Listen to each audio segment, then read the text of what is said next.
Okay, so we're back here now. The innings break is over. We are about to see the Diamond Creek response to 149 by Riverside. It was a bit more than what we thought. We thought that it was in the low 40s, but it's actually in the high 40s, which is much more of a competitive total. When I said that 140 was 10 short, I definitely think that a target of 150 is just about on par.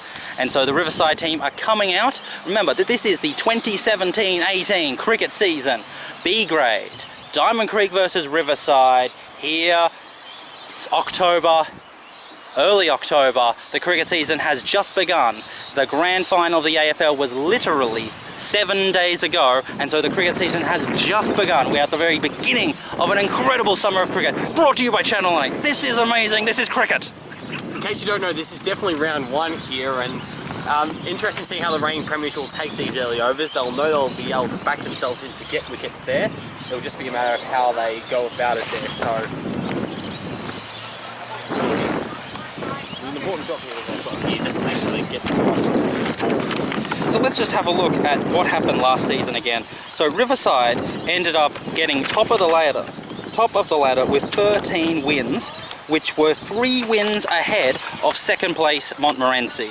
And so the only game that they dropped was a draw game. So they went defeatless last season, and then they won the semi-final against this team, against Diamond Creek, which we talked about earlier in this broadcast, and then they went on to win the premiership by winning the grand final. So these are the reigning premiers of B-grade cricket. Comes into bowl, and it was... that's a very strange beginning. So, this is Diamond Creek's response to chasing 150 from 40 overs. Comes into bowl for the first ball and glanced off the hip for one. A good hip glance. That's what we need to see as we continue through the coverage of this innings. Very slinging action there. Reminds me a little bit of a Sri Lankan cricketer which you rate Lasser from Malinga, just a left-handed version of him, but well tucked away by Williams. Yes. Let's have a look at the field now. We've got 2 slips, gully, orthodox point, cover point, no, it's an extra cover, then a straight mid-off as he comes in for the second ball. Very slingy, very wide, and it's given wide. And then on the leg side, we have pretty much an orthodox mid-on, and then a deep-ish mid-wicket, which is who's standing next to the square leg umpire, and then we've got a fine leg on the fence who is pretty much in the orthodox 45-degree position. That comes in for another ball, and whoa, rising up, and they are going to sneak another single. Now that he went for the hip glance, and then it caught the glove. Quickly dash single now. It will be important for Diamond Creek to pick up these singles, especially in these early overs, to put pressure back on the reigning premiers. There is not really anyone in the Diamond Creek side who can match the sheer muscle that we saw in the first innings, but certainly at stroke play, they can compete. And well blocked for a dot ball. Pretty tight length so far, nothing overly poor with his length. It's important for him just to make sure that he does have that control. As we know with the left-arm bowling to the right-hander, if he doesn't get that natural movement, he can certainly go down the leg side. And there's no one at mid-wicket, so anything on the hip that's slower could go for big runs. And that will go down to the shortish fine leg position for another single, so another run. Unconvincing from Williams, but the scoreboard ticks over. Yeah, another one that is rising up, and we saw this of course in the first innings with Sexton, whether it's the new ball or whether it's having more shoulder strength in your bowling technique, whatever it is, more bounce, and left alone. So maybe it's just the new ball that you're getting when you hit the seam, it bounces a bit more than otherwise, but that still wouldn't explain there's the occasional ball that might skid on. One of the older pitches here in the valley, most have gotten a changeover over the last few years. Mongrel's one of the ones that's been left alone, so a bit of wear and tear in the pitch.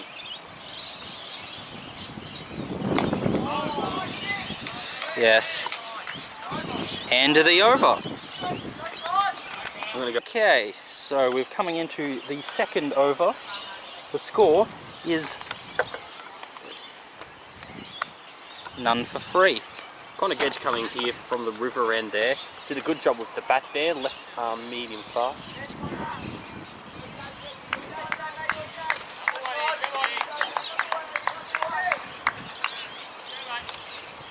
So the score would be 4. Okay. I thought there was 3 singles scored at that last over. Oh, you're right, sorry. So it's none for 4 off the second over. And a wild sling from the left arm opening bowler for a wide. One of the things that they can do when you've got a younger opening bowler is certainly take him on there. When he plays so in the junior levels, they may not necessarily go after him early on, but certainly in the senior level, they might find that the batsman take him on there. So. And left alone, and another wide. This is what we talked about earlier in the coverage there. A couple of really tight wide calls on the offside in particular, but certainly been replicated in the second innings. So good, consistent umpiring from the man in charge.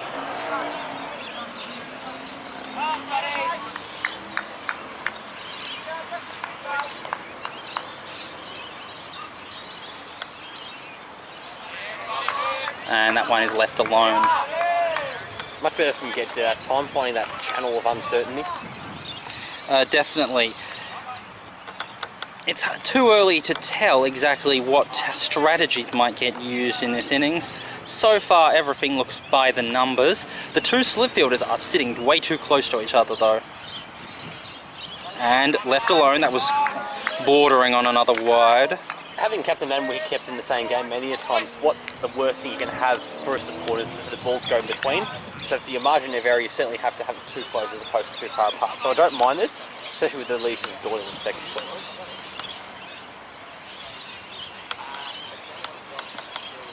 And well blocked. Dot ball. Certainly cleaned up their Gedge there.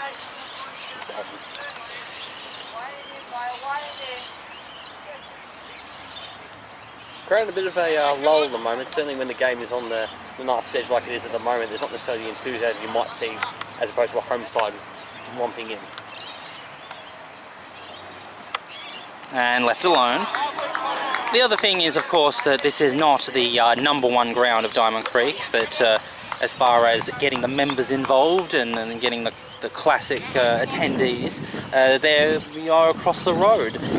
So it actually, it's not a huge effort to cross the road, but the question that this ground doesn't have the same intimacy that the #1 ground has. As he bowls left alone. Mungrook is obviously very important to Diamond Creek, but it just doesn't have the same level of affection and love that Coventry has. That's well said, and certainly the facilities there at Coventry are now world class there, so... Lovely nets, a lovely pavilion. Absolutely, it's the perfect spot to watch the game, and we hope to do so at some point this summer. Yes. Comes into bowl, and left alone again. Unusual wrist action from this guy. It's the end of the over. Comes into bowl. And that's the wicket. Pretty much a wicket by the numbers. Full outside of the off stump. Had to stretch for it. Tried to play the cover drive and ended up being caught at the wicket. And an early wicket has fallen for Riverside. Wicket by Riverside. And Diamond Creek have lost their first. Big wicket there, well bowled there by Lewis. Was pretty good in his first over, but there was much better delivery there, right in that channel of uncertainty that we harp about in this commentary box there. And Elsing going after it, getting a clear and obvious edge there, and we'll look at Snicko, and that is all over it. Look at those lines there, magnificent. So, important wicket there, and just puts the pressure back here on the Diamond Creek side.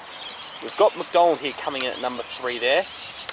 One of the players that definitely bats with confidence, so we'll certainly know how his pre-season's gone pretty early by the way he goes back here.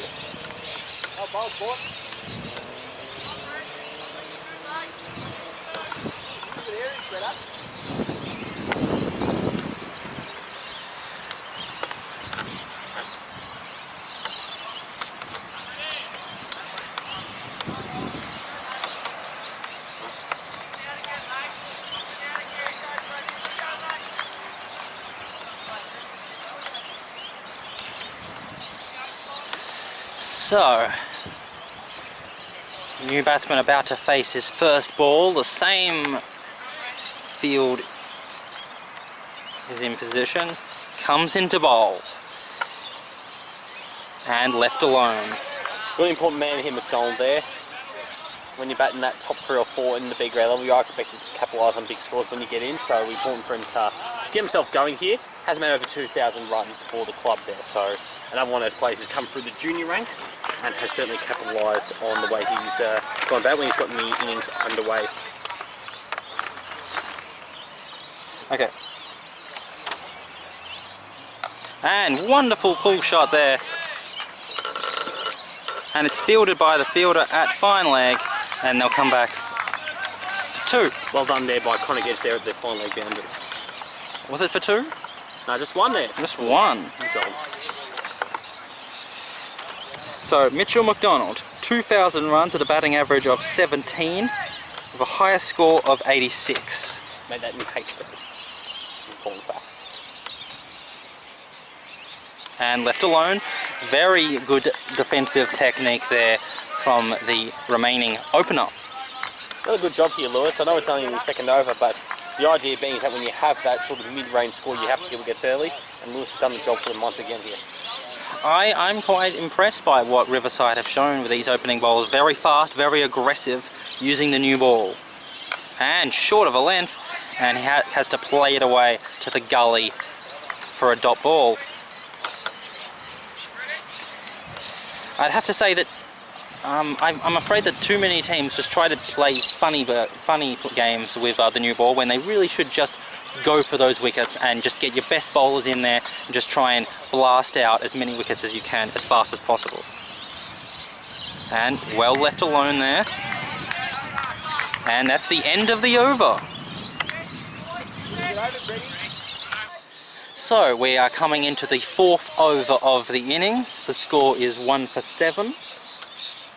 And we're going to seeing the second over from Gedge, who conceded 2 runs off his first over. Looks to be the same field. The fine leg fielder has gone right onto the fence, and the 2 slip fielders are still very close to each other. And left alone again. Certainly gone to his rhythm now, Gedge there, and that fine leg fielder being back will be cautious of McDonald's pull shot, certainly renowned in this competition, so they'll make sure they don't want to concede boundaries at either side of the fine leg man. And you can always tell how fast a bowler is expected to bowl by where the fielder is leg side square of a wicket. The straighter he is, the faster he bowls, left alone, and the squarer he is, the slower he bowls. So the fact that the fine leg fielder is quite straight, I mean, you can't get much straighter than he is. We can find him. He's over there.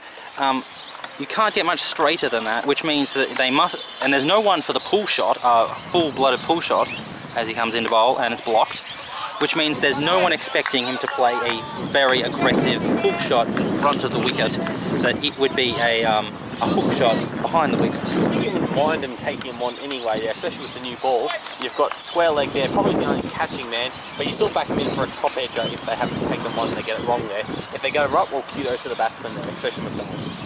Yep, and left alone.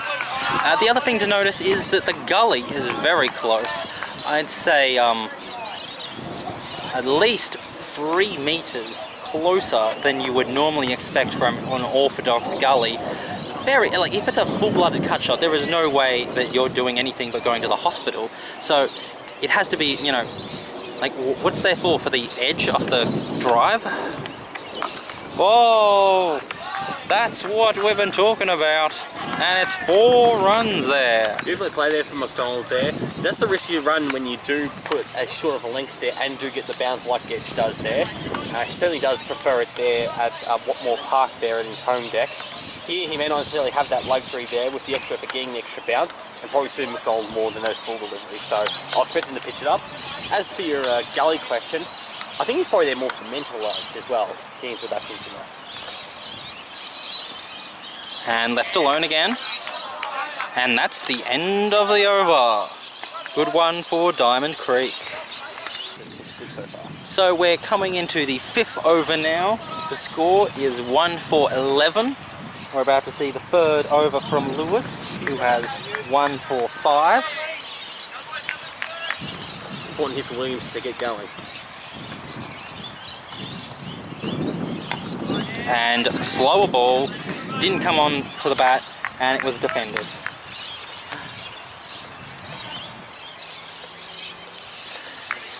So we're heading into the afternoon of today. The shadows are starting to appear on the edge of the ground. Daylight savings only happened last week, so we're just getting used to this new.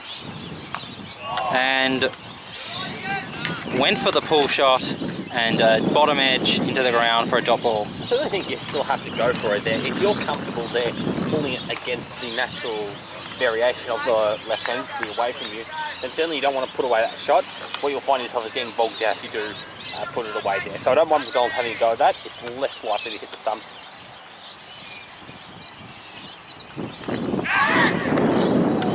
And another ball that was short of a length, got extra bounce, hit the glove or the top of the bat, and it spewed out into the leg side, but it fell short of the fielder there at square leg. Definitely like excellent bowling from this bowler, especially that effort ball that gets that extra bounce. I don't know what he's doing to get it, but he is doing it very cleverly. And left alone there outside the off stump.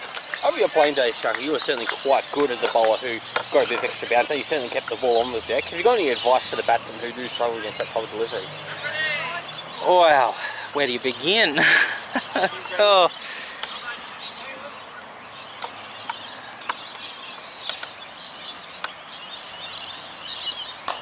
And wonderfully played. Stroked. 2 runs there, 2 Williams there. One of the things I thought you did quite well with your career, Chuck, is you got on top of the ball well, especially when you were pulling and hooking. Well, yes, that's mostly because I was playing on smaller grounds. Of course, my home ground is much smaller than anything like this, and so there was just never a real risk of getting caught at fine leg, and so you just go for it. And hit on the hip, and that's another one for the hip glances. End of the over. So this is the 6th over. The score is 1 for 13, going at 2 runs and over, which is a pretty comfortable run rate to go in the first 10 overs of a one-day chase. And left alone there, and also wide. Another harsh one there on Gedge there. The natural variation of the left arm means he probably doesn't want to try and bowl much straighter than that. But the umpire wants to call it a wide regardless there, but he's been very good so far today, so I'll back him in on that decision. Yep, I've definitely, other than that unusual bump ball, the umpiring has been spotless. And well driven, but unable to get enough of it, so it goes straight to mid-off for 1, for a dot ball.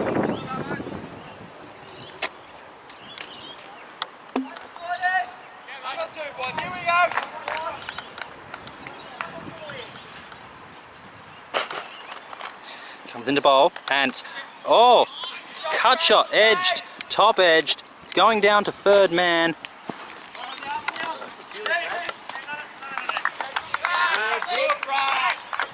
We've got a chase down the boundary there from Brad Gedge there. Another one of those dual sports players playing football for St Mary's. That's what you got to do, I think, with those short ball outside offers. You do have to have a crack there. More often than not, you will get over the slips there, but if you happen to hit the middle of the bat, you'll still find the gaps regardless. Because of the way the camera is set up, it's actually very difficult to pick up on the ball when it's heading in those angles. So, apologies to the viewers at home that you weren't able to see that shot down to 3rd man fielded. But it was a a top edge off the cut shot, and it was a pretty comfortable situation because the slips are very close. There's only, it comes into bowl, and well driven, but fielded there at mid-off for a dot ball. So the furthest fielder away is only 5 meters or so. So if you can make sure that you can get it above that, then you're pretty much guaranteed at least runs. Certainly you want to make sure you do get 2 to those boundary ones. You don't want to miss out. They almost got 3 in that instance. Left alone again. Very smart batting there. Not a huge amount of movement this bowler's producing in terms of swing, but he's mostly using the angle, trying to get it across the right-hander, and of course with 3 catching fielders, that's definitely the way to go. And left alone very comfortably. End of the over. I think it's just more 9 thread from the ground. Wide delivery there from Lewis there, so the score moves on to 1 for 17 here. So the score was 1 for 16 coming into the 7th over, and now 17. The opening bowlers are definitely on top of this situation. They're bowling very well. And pull shot. Boundary there to Williams there, and that's certainly what you got to do if you are going to go through with those pull shots, especially if they're not necessarily in the same area as your regular pull shot. You have to play through the shot there, because what's going to happen is those top edges are going to go over the top, the bottom edge is going to go hard and have a chance to squirt through the gaps, and of course off the middle of that is a chance for 4 or a maximum.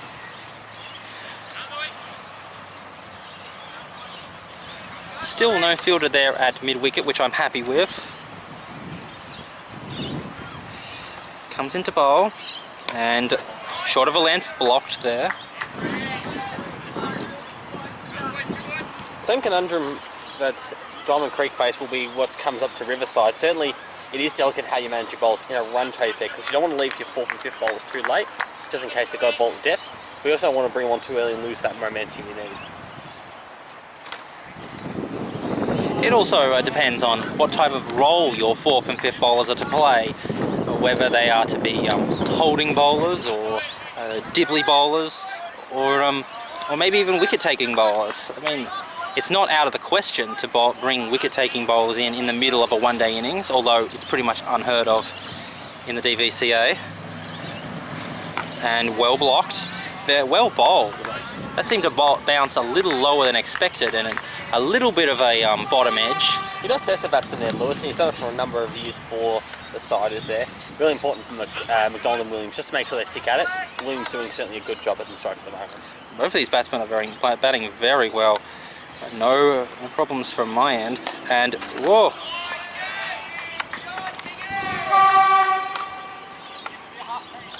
It's done.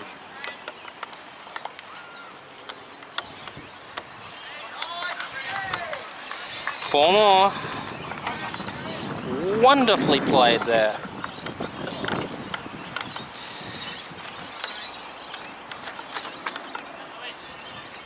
It's an important job now for Lewis there. He's starting out on off the leash there, Williams, and with that Barclay Shield experience, it means that this sort of bowling is probably a little bit lower than what he's used to. So let's see what Lewis can do here.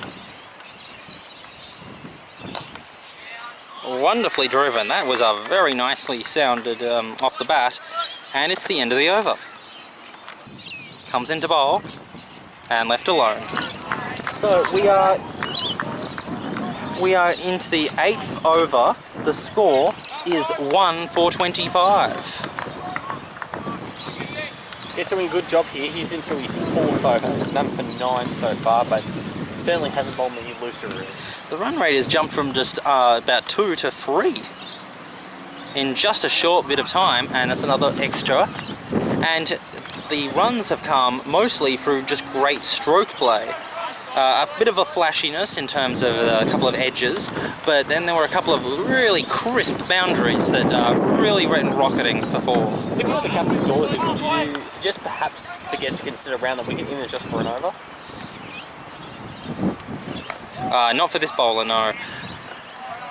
I think the technique of angle across the right-hand batsman is still the right one. All the runs have been played onto the leg side when it's a bit short, and so the key is to just double down on your strategy. So I would actually increase the slip score, and I would get a second gully, and comes into bowl and left alone.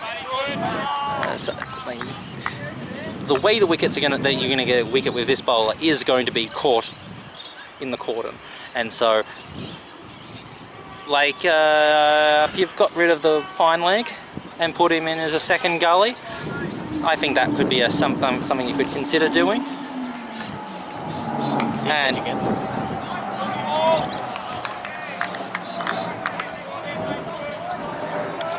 Doyle certainly did get the job done last year, being the premiership captain of this Riverside team, so he certainly will back himself in for whatever he feels is right here thing to do.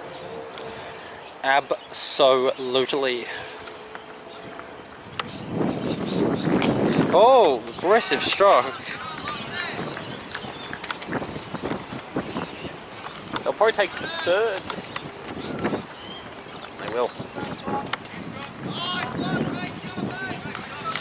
Very well played. He was able to hold his technique as he was hitting through the stroke, which is why it was hit so well. And despite the boundary, despite the outfield being so groggy and quite uneven and slow, still went almost to the boundary. Oh, another stroke, crisp, flicked off the pads, and it is rolling, rolling, rolling, rolling. No boundary, just free. Some good bang there from Williams picking up that three. Now there's a bit of a problem here. Those runs are really bad for the Riversidians. It's the end of the over. Comes into bowl. So the score is 1-for-32 coming into the 9th over. So the run rate is remarkably over 4 when it was only 2 some 3 overs ago. So very aggressive batting by Diamond Creek all of a sudden. And that's a wide. So we're going to take this time to go round the grounds and see what's happening in the JLT Cup. Take it away, Haydos. Well on top here, Queensland here. We've bowled 24 overs here in this first innings. Queensland none for 127. Still at the wicket, Renshaw on 66 and Quadra on 57. Victoria have used 5 of their bowls so far. And another block shot there. This is Lewis's 5th over there. This is the same time that Sexton got taken off there in the opening innings. They might look to try and slow down the pace there. Maybe Doyle himself can come on. A bit of spin. Yeah. Something. I'm not quite sure why he would bowl for a 5th over when he's... I think they realise the importance of these first few overs. Certainly you don't want to be banking on the game going into the final 5, which will hopefully be able to get the sponsor introduced for that one. Yep. But look, they want to certainly take wickets early on. I think they can get one of these guys here, McDonald or Williams, that will put them back on track. Oh, wonderful stroke.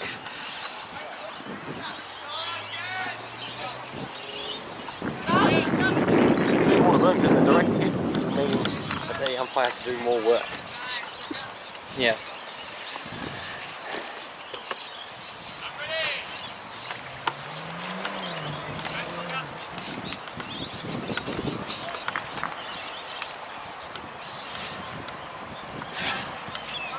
It's quite incredible what's happened over the last 20 or so minutes, where Riverside were totally on top, and now Diamond Creek are... Whoa!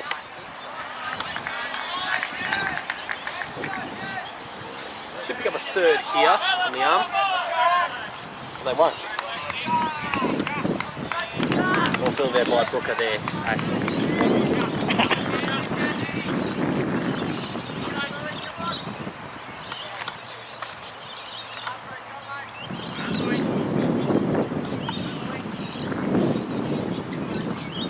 What is he going to do now? I'm really not sure what this bowler's options are. Blocked, well defended, and that's the end of the over. So we're coming up to the 10th over. It is 1-for-37. The run rate is more than 4, and we are coming up to the first quarter of this run chase.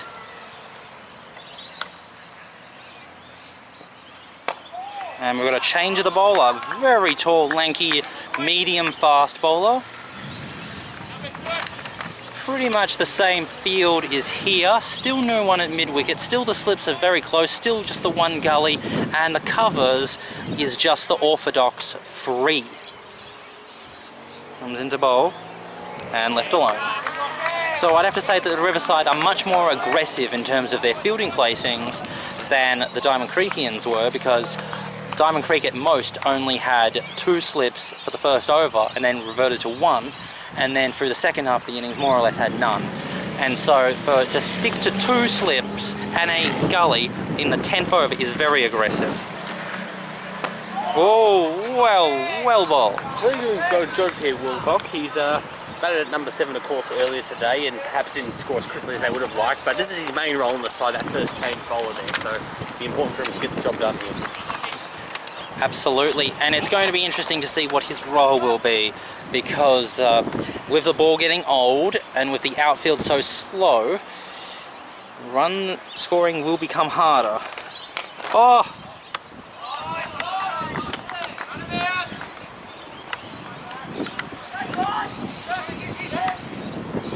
Nicely run there to get the 3 there on the arm. There's definitely a run on the arm all the time here.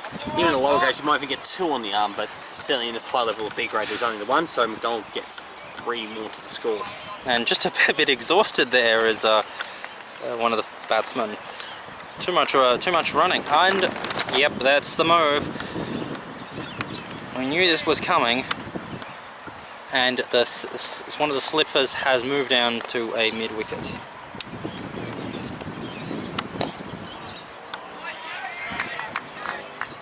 So they've moved Gedge there to that mid-wicket position there, one of the leaders in this side, so not surprising he's that important position.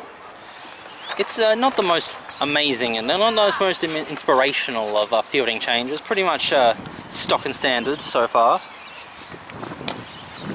It's a bit disappointing because now there are no major gaps for the batsman to target. End of the over.